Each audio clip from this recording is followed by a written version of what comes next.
Pelaut Angkatan Darat atau Angkatan Darat Pelaut? Tidak banyak yang tahu bahwa TNI Angkatan Darat juga memiliki dan mengoperasikan sejumlah kapal perang walaupun terbatas hanya untuk fungsi transportasi pasukan. Seperti apa aksi dan profil mereka? Kita ikuti saya.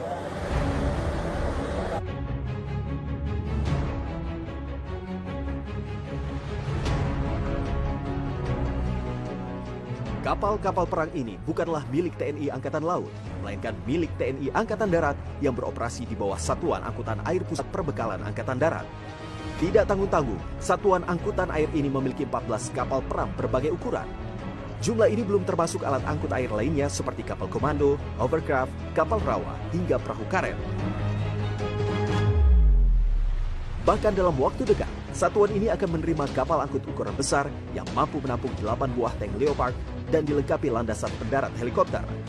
Dimensi ini setara dengan kapal angkut tank milik TNI Angkatan Laut. Ini pertanyaan awam. Ini saya baru tahu bahwa Angkatan Darat itu punya kapal juga gitu. Ya. Bedanya dengan kapal-kapal yang di Angkatan Laut ini apa ini Pak sebenarnya? Jadi untuk Angkatan Darat memang memiliki kapal seperti Angkatan Laut, tapi kemampuan tempurnya beda. Oh, oke. Jadi kemampuan tempurnya beda, kalau kemampuan angkutnya itu sama. Sehingga pada saat operasi taktis yang sebenarnya kita pakai Angkatan Laut. Sementara kapal-kapal Angkatan Darat dispesialkan untuk latihan-latihan. Kemudian untuk pengangkutan personel, material maupun Logistik gitu ya. logistik pada saat kondisi aman. Sehingga operasinya cenderung ke arah operasi militer selain perang. Oke. Kalau untuk operasi taktis atau perang masih menggunakan Angkatan Laut. Nah, kalau misalnya memang Angkatan Laut juga punya kapal, dan apakah memang perlu gitu Pak? Dan Angkatan Darat memiliki kapal juga gitu? Sangat perlu sekali, Mengingat kalender latihan antara Angkatan Laut dengan Angkatan Darat itu tidak sama. Untuk saling menyesuaikan agak sulit. Pada saat Angkatan Darat mau latihan perlu kapal, kemudian Angkatan Laut juga sedang ada latihan. Itu kadang-kadang terkendala. Dengan adanya kita punya sendiri, kita kapan saja mau latihan, kita bisa laksanakan dengan baik. Kalau misalnya ada permintaan logistik dari misalnya katakanlah Koramil di pulau mana begitu. Betul.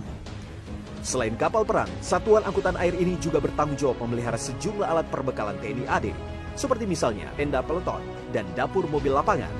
Bahkan dapur mobil lapangan ini memasak hingga 1000 porsi makanan dalam waktu 90 menit.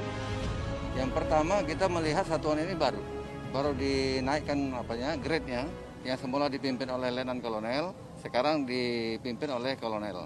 Ini adalah reorganisasi baru karena kita lihat tadi dengan kita melihat orientasi dengan alutsista yang ada yang dimiliki oleh Satuan Angkatan Air ini, kita melihat begitu besar.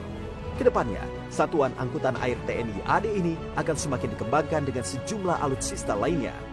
Di antaranya, pengadaan kapal yang lebih besar dan berat hingga kapasitas 2.500 sampai 3.500 DWT. Iwa Hermawan, Robin Kitt, Jakarta.